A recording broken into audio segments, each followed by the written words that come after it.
Halo warga Takumi sekalian, perkenalkan nama saya Muhammad Gufron.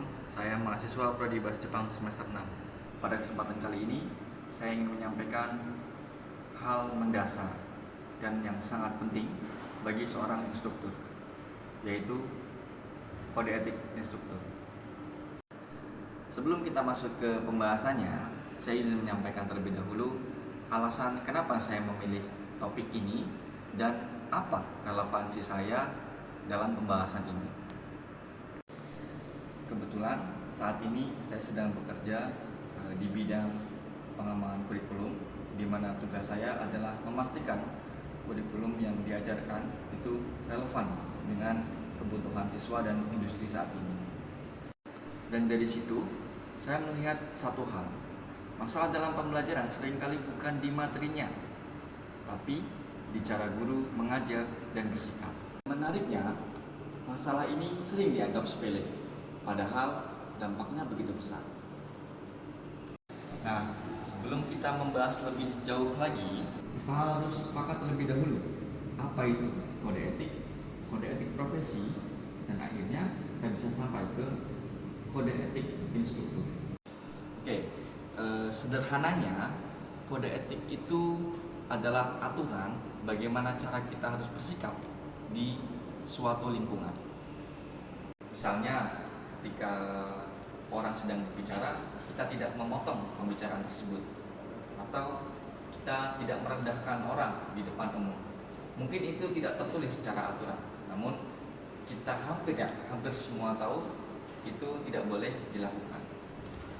Ketika kita masuk ke dunia kerja, tugas tersebut atau aturan tersebut menjadi lebih tegas dan lebih spesifik. Itulah yang disebut kode etik profesi. Contohnya, seorang dokter tidak boleh membocorkan data pasiennya, bahkan walaupun ke keluarganya sekalipun, apabila tidak mendapat izin. Atau seorang guru tidak boleh memberikan nilai siswa berdasarkan suka atau tidak suka. Nah, artinya di level profesi, etika itu bukan lagi sekedar sopan santun, melainkan sebuah aturan dan tanggung jawab. Dan ketika etika itu dilanggar, dampaknya bukan lagi soal membuat orang lain tidak nyaman, tapi bisa merugikan orang lain. Instruktur itu juga termasuk profesi, artinya harus ada standar perilaku yang dijaga. Oleh karena itu, setelah ini kita akan masuk ke lebih yang spesifik, yaitu kode etik instruktur. Sederhananya, kode etik instruktur adalah sebuah pedoman bagaimana cara seorang instruktur bersikap, bertanggung jawab untuk siswanya. Misalnya, bagaimana cara seorang instruktur bersikap, bagaimana cara seorang instruktur bersikap adil, atau bagaimana cara seorang instruktur menegur siswa tersebut, itu semua termasuk dalam kode etik instruktur. Nah, hal-hal sepele ini itu terkadang dilupakan oleh seorang instruktur, padahal itu sangat menentukan bagaimana cara siswa untuk memahami apa yang disampaikan, atau bagaimana cara siswa agar nyaman di pembelajaran instruktur tersebut. Mungkin saya sederhanakan saja. Inti dari kode etik instruktur itu secara garis besar ada 3 poin. Yang pertama adalah profesionalisme. Nah, di sini banyak yang mengira kalau profesional itu artinya pintar atau pengetahuannya luas. Padahal profesional itu adalah konsisten, datang tepat waktu, menjelaskan dengan jelas, tidak mengajar berdasarkan mood.